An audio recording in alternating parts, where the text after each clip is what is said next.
যখন গান লিখি বেসিক্যালি আমি তখন কিছু ভাবি না, মাথায় রাখি না। আমি প্রথমে সুরটাকে নিয়ে ভাবি, আমার মাথায় প্রথম যেটা আসে সুর।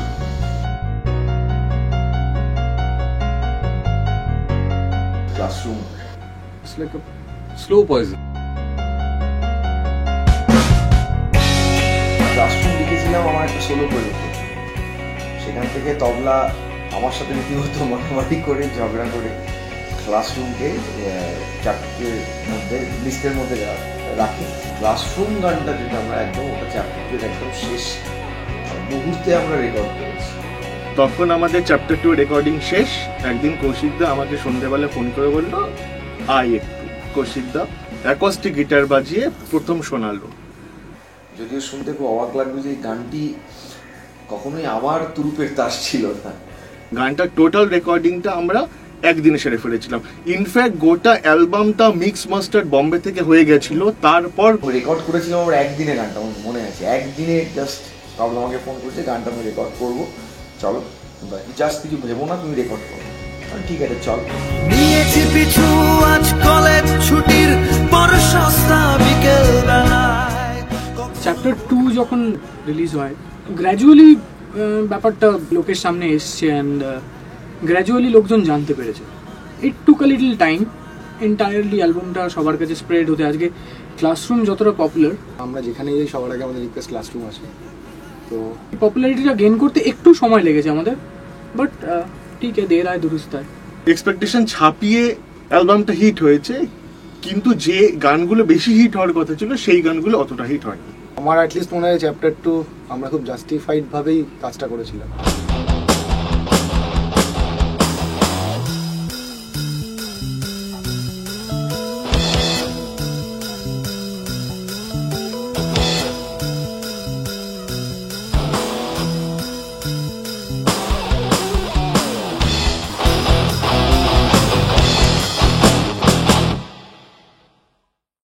ভুবনদার সাথে একসাথে না বাজানোটা একটা বাজে সময় বলা যেতে পারে, কারণ 17ই নভেম্বর ভুবনদা আমাদের ছেড়ে চলে যায়। ওটা আর যেই আসুক ভুবনদার জায়গাটা ভুবনদার জায়গা মতোই থাকে। ভুবনদার সাথে আমাদের যে সম্পর্ক ছিল, যে গভীর সম্পর্ক ছিল, সেটা তো ভুবনদার পরিবারের সঙ্গে ভুবনদার ছিল।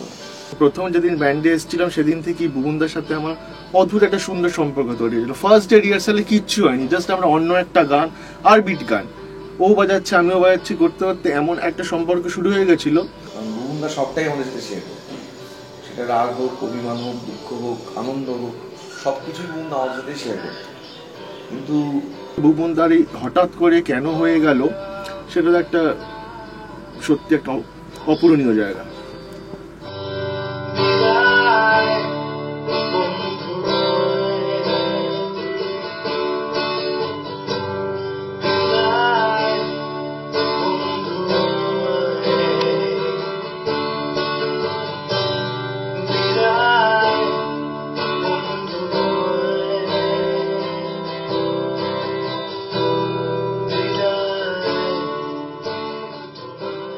নিজের দাদার থেকেও ভালোবাসি যাকে, সে হঠাৎ করে চলে গেল এরকম করে, কাউকে কিছু না জানিয়ে। ভুবনদা চলে যাওয়াটা যতটা না বেশি আমাদের কাছে খারাপ লেগেছে, তার থেকেও বেশি খারাপ লেগেছে যে লোকজন আমাদেরকে রীতিমতো ট্রোল করা শুরু করে দিয়েছিল যে না, পৃথিবী আর থাকবে না, পৃথিবী শেষ।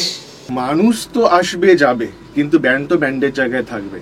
তো ভুবনদা চলে যাওয়ার পরে আমাদেরও সেম ফিলিং হয়েছিল যে প্রথম 1-1.5 মাস আমরা চুপ করেছিলাম, কিভাবে কাজ শুরু করব না করব কিছুই ভাবতে পারছিলাম না। তখন আমি, প্রশান্ত আর তবলা মিলে প্রচন্ড একসাথে একটা সাংঘাতিক একটা পদক্ষেপ নিই এবং আমরা বলি যে না, আমরা কিন্তু থামবো না। তখন মনে হলো ওই একটা কাজই তো করতে পারি আমরা, তো চলো কি আবার একসাথে শুরু করা যাক। রাজার সাথে কথা বলা হলো, ইনফ্যাক্ট তখন তো রাজা আছি ব্যান্ডে, রনিকে আমরা ডাকলাম, রনির সাথে আলোচনা হলো। তারপরে যেটা হলো দ্যাট ইজ আমরা চারজন ঠিকই করে ফেললাম যে করতেই হবে এটাকে, মানে অ্যাটলিস্ট ভুবনদার যে ড্রিমটা ছিল রক অ্যান্ড রোল, সেটাকে আমরা ক্যারি ফরওয়ার্ড করে নিতে হবে। হ্যাঁ, এবার ব্যাপারটা হচ্ছে যে কতদিন করব আর কিভাবে করব। রিহার্সাল শুরু হলো, তারপর আবার কি একসাথে ব্যান্ডের শুরু হলো রাস্তা।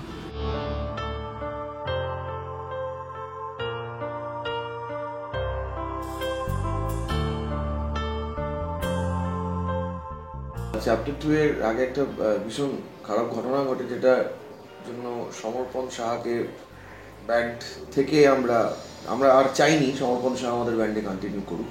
আর কোনো কর্মকাণ্ডের জন্য আমাদের ব্যান্ড পার্সোনাল রিলেশনশিপে কোনো প্রবলেম আসুক, সেই জিনিসটা আমরা চাইনি, এবং সেই কারণেই আমরা একটা ডিসিশন নিতে বাধ্য হই। এবং যেমন কথা তেমন কাজ, আমরা আবার গিটারিস্ট খোঁজা শুরু করলাম।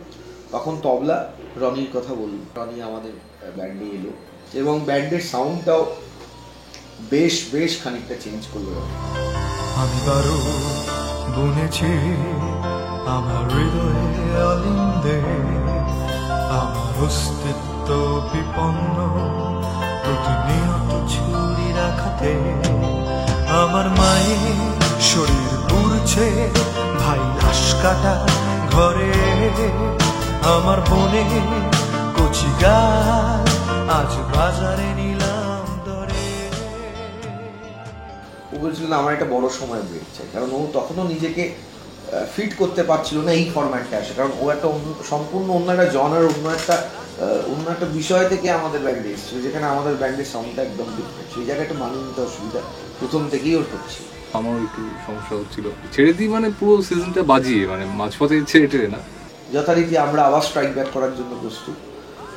সেই সময় আমার পেজে একটি মেসেজ আমি দেখেছিলাম, একটি নেপালি ছেলে, কালিম্পংয়ের ছেলে, নাম শারদ, সে আমাকে একটি মেসেজ করেছে। শারদের সাথে পার্সোনালি একটু মিট করি, বুঝতে পারি যে শারদ একটা লুকোনো হিরে, এবং আমি ডিসাইড করি যে এই ছেলেটাকে আমি ব্যান্ডে নেবো, আমরা কাজ করবো একসাথে।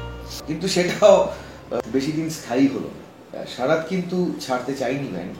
শারদ শেষ দিকে আর কলকাতায় থাকছিল, কারণ ওর মা ভীষণভাবে অসুস্থ। বারবার করে একটা ব্যান্ডের লাইন আপ চেঞ্জ হওয়া, বিশেষ করে একটা জায়গারই লাইন আপ বারবার করে চেঞ্জ হওয়া, একটা পার্টিকুলার পজিশন, সেই জায়গা দাঁড়িয়ে বলবো আই টুক আ পার্ট, যে না আমাকে এই একটা জায়গায় দাঁড়িয়ে নিজেকে ধরে রাখতে হবে। আমার জায়গাটুকু আমাকে খুব শক্ত হাতে ধরে থাকতে হয়েছে। সেই জায়গায় দাঁড়িয়ে হঠাৎ একদিন ডিসিশন হলো যে আমাকে সবাই ব্যান্ডে করুন, তুমি গিটারটা তো ভালোই বাজাও, আমরা 4 পিস রিহার্সাল দেওয়া শুরু করলাম। কিন্তু একটা স্বতন্ত্রতা যেটা আমার অনস্টেজ থাকে, সেই স্বতন্ত্রটা থামো আমি মিস করছিলাম। তো আমি তবলাকে সেটা বারবার বলি যে তবলা দেখ আমার অসুবিধা হচ্ছে। তখন রনি আমার বাড়িতে আসে, তখন রনি বলে আমি ভীষণ এখন একটা পরিবর্তিত মানুষ, আমি যে মানসিকতা নিয়ে কলকাতা এসেছিলাম, বর্ধমান থেকে এখানে থাকতাম, সেই মানসিকতা এখন অনেকটাই বদলেছে, অনেকটাই পাল্টেছে। আমি আশা করছি এখন তোমাদের সাউন্ডটার সঙ্গে নিজে খাপ খাই নিতে পারবো। 2012-তে এত ক্রাইসিস আমরা তো রনি নিজেও স্বীকার করলো যে আমি তো ভেবেছিলাম হয়তো একটা সময় ব্যান্ডটা হারিয়েও যেতে পারে, কারণ আমিও ছেড়ে দিলাম, শারদও এবার আস্তে আস্তে বাড়ি ফেরার দিকে, বাড়ি ফিরে যাচ্ছে, তো ব্যান্ডটা থাকবে কি ক্রাইসিস। কিন্তু সেই জায়গায় দেখলাম যে না, 2012-র পর থেকে ব্যান্ডটা আরও বেশি মাথা চাগাড় দিয়ে মাথা তুলে দাঁড়ালো, এবং সেক্ষেত্রে সাংঘাতিকভাবে আমাদের ফ্যান ক্লাব পৃথিবী আর্থেরিয়ান্স একটা ভীষণ গুরুত্বপূর্ণ ভূমিকা নিয়েছে।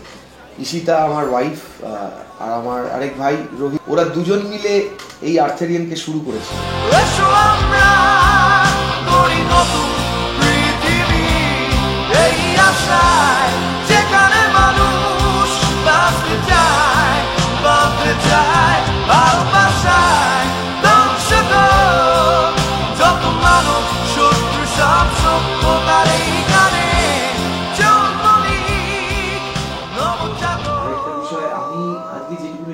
করতে পারি বা আমি শিখেছি যেটুকু, সেটা পুরোপুরি শিরুপের জন্য। শিরুপ বলতে পারবো, বলা যায় শিরুপ আমার গুরু এইসব ব্যাপারে। শিরুপের সম্পর্কে নতুন করে কিছু বলার নেই, ভীষণ ডেডিকেটেড একজন ইঞ্জিনিয়ার, ভীষণ ভালো ইঞ্জিনিয়ার। কলকাতার এখন যে কজন ইঞ্জিনিয়ার লাইভ অ্যান্ড স্টুডিও দুটো মিলিয়ে বলছি, সেই জায়গায় দাঁড়িয়ে আমি বলবো যে ওয়ান অফ দ্য বেস্ট, প্রচণ্ড ভালোবেসে কাজটা করে। Chapter 3 is the first album যেখানে অনেক কিছু চেষ্টা করা হয়েছে, এবং এখন main role of a sound engineer হচ্ছে ওরা যেটা বাজিয়েছে সেটা শ্রোতাদের কাছে, লিসনারদের কাছে তুলে ধরা ইন দ্য বেস্ট ফরম্যাট। শিরুপ একসময় আমাদের ব্যান্ডে একজন সাউন্ড ইঞ্জিনিয়ার হিসেবে যোগ দিয়েছিল, একজন অডিও ইঞ্জিনিয়ার বা অডিও ডিজাইনার হিসেবে যোগ দিয়েছিল। আজ শুধু ডেজিগনেশনটা আমার পাল্টে গেছে, from a fan to a sound engineer. এই অ্যালবামটা চ্যাপ্টার 3 হাতে ধরে রেকর্ড করা স্টুডিওতে, নিজের হাতে যত্ন নিয়ে দিনের পর দিন, রাতের পর রাত খেটে টোন তৈরি করা, ড্রামস ব্যালেন্স করা, আমার ভোকাল কোন বুঝে ভালো হবে, কীরকম হবে, কোথায় অ্যাকোস্টিক কাটতে হবে, কী করতে হবে, কী অ্যাকোস্টিক রাখবে, এই জিনিসগুলো দেখেছি দিনের পর দিন।